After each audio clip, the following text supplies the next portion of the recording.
antok. Aga natin nagising. Alas 4. Tinapos pa natin yung trabaho. Buti natapos natin. Ang hirap. Last week pa dapat yun. Friday. Kaso hindi umabot. Mahina eh. Nemic.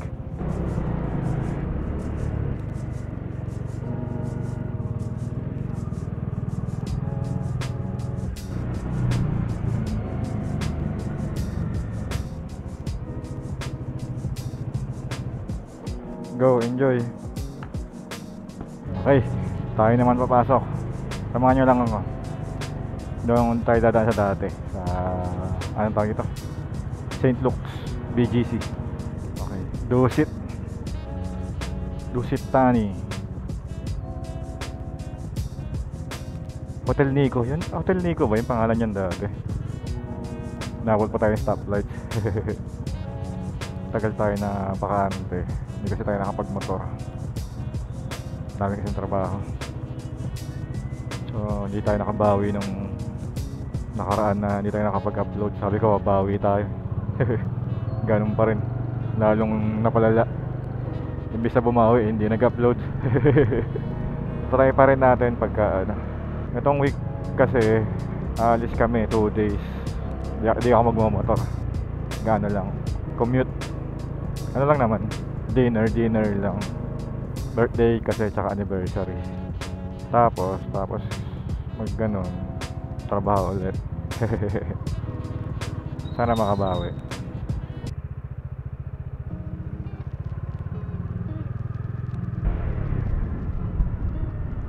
Ang ganda ng munisipyo ah.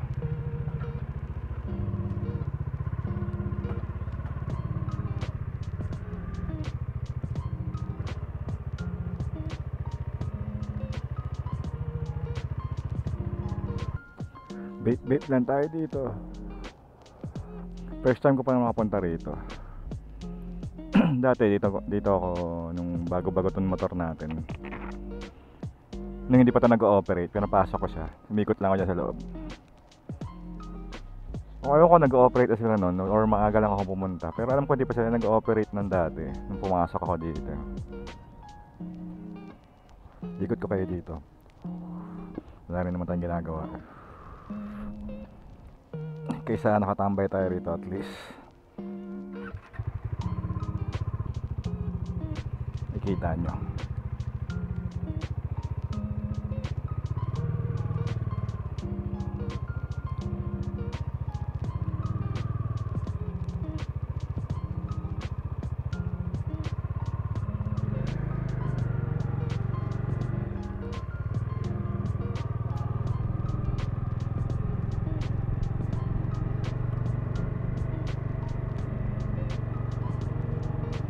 Tumawag na agad si Mrs. Mukhang hindi na tayo makakaikot.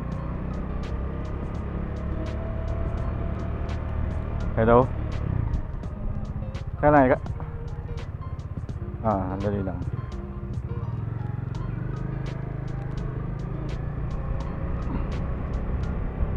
Tapos na, sayang di ko kayo naikot dito. Okay, may hatid tayo ng estudyante ngayon. Dito lang, malapit lang. Hindi tayo nakalib tayo kahapon kasi hindi tayo nakagawa ng content kasi matulog tayo ng buong araw. Ewan ko, masama kasi yung pakiramdam natin. Hindi ko alam kung ano nangyari. Yung feeling antok lang, pero yung tulog ko grabe, parang 15 hours yung tulog ko. Traffic, wala na naman siguro naagaan. Mamando ng traffic dito. Hindi naman pala, dire-diretso lang yung galaw. Pero wala nga nagmamando.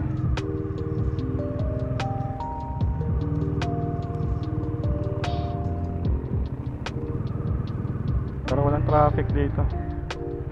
Buti na lang. Wait, yung estudyante natin. Abate. Hindi pala, tama lang. Ayun, yun nga. Tapos mamaya mag-celebrate tayo ng birthday ni Mrs. Tsaka nga pala, happy birthday. Tsaka ng anniversary namin. Sabay na. Pupunta kami mamaya sa Balin sa saya, hindi ako makapagmotor eh. Pero pwede naman. Kaso sila naka-grab, tapos tayo nakamotor. Pangit. Baka hindi na ako magmotor. So hindi natin pwede gamitin yan na content. Kasi hindi tayo nakamotor. Bahala natin, tingnan natin. Dito dahan-dahan tayo. Mag head check tayo bago kumaliwa. Kasi isang araw yata yun, kumaliwa tayo dyan, nasabitan tayo ng motor na nag-overtake. Hindi kasi ako nag head check.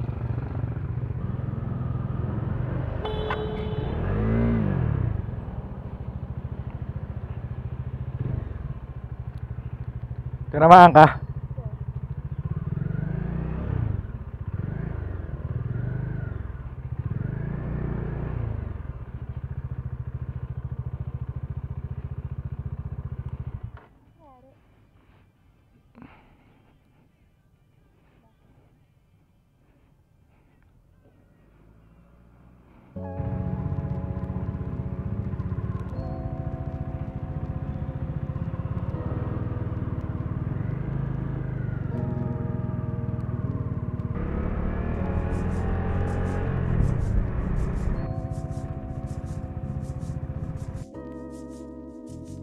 Enjoy.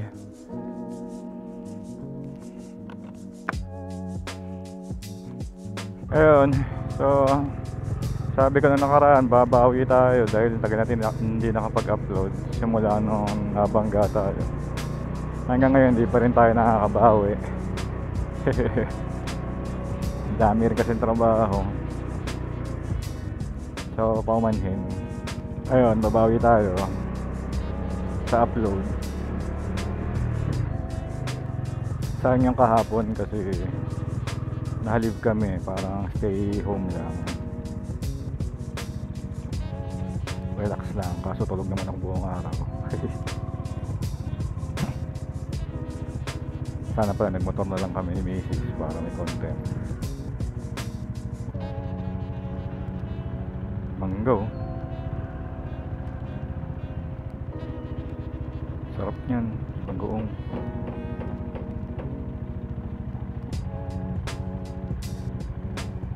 Lalo na pag masarap yung bagoong, sarap niyan. Malamang. Ito, naamoy ko yung bagoong nila, mukhang masarap, bang. Lalaway tuloy ako.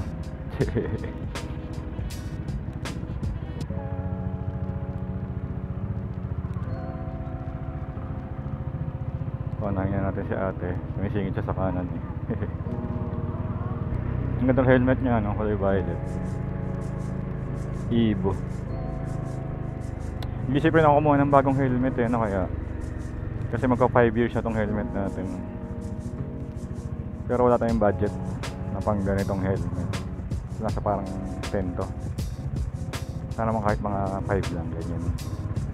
Na okay. Tignan pa yung empty helmet eh, kaso parang mahal. Wala, gusto ko rin mag carbon kaso wala rin naman tayong pang budget pa sa ngayon. Tignan ko yung Geely kung okay, pa-recommend nga kayo mga paps and moms kung anong okay na helmet, yung medyo magaan saka okay yung wind noise para hindi masyado maingay pag nasa mic, lalo na pag sa high speed.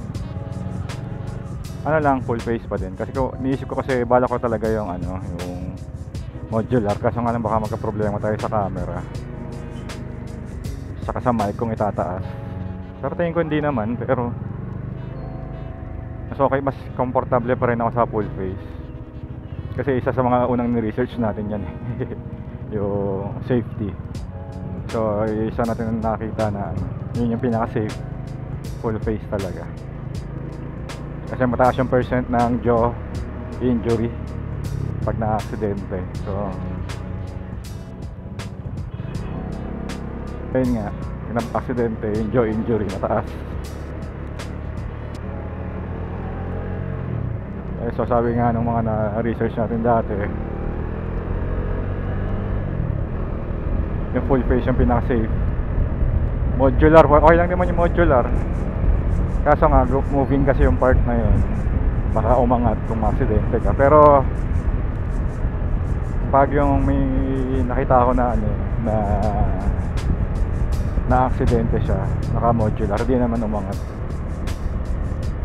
Pero kasi HJC yung gamit ng helmet. Eh mahal yun eh. Kailangan naman natin na yung presyo ay naka ano talaga yan, nakaakibat sa quality ng helmet talaga. So yun. Nahihirapan tayo kasi gusto natin ng quality pero wala naman tayong budget. Yung gitna lang, kahit na hindi na yung ano, basta safe. Pero yun nga, nag-decide ako full face na lang sana ako dun, para hindi natin iniisip yung modular kung bubukas. Kasi maganda kasi pag modular, kung traffic, pwede mo iangat. Pwede kang ano, pumipak ng ano, vape habang nakahinto ng matagal. Pero huwag niyang gagawin. Hindi yun advisable. Pero nakahinto naman eh. Ayun, so hindi ko pa alam kung anong gagawin natin ngayon. Hindi kasi tayo makapag-decide pa kasi ang dami natin trabaho. Kaya kagaya kahapon, nakatulog tayo ng buong araw. Hindi tayo nakapag-online kahit naka-live tayo. Ay, inaasahan tayo mag-online kasi nga critical work week ngayon. Meron kasing migration, nag-implement na. Yun mahirap. So kung patay ako mamaya pa nag-online ako, baka may problema. Tapos wala ako. Saan tayo paparada? Teka lang, ikot tayo dito. Baka pwede naman tayo dito sa ano lang naman tayo. Bibili lang tayo ng pagkain ng aso. Nakaharap kasi tayo sa gate. Baka may papasok mamaya kaya mag-bis ang dapat. Holistic po, 3 kilo. Atol. Hindi, sa askal ko lang. Oo. May may galis. Salamat, boss.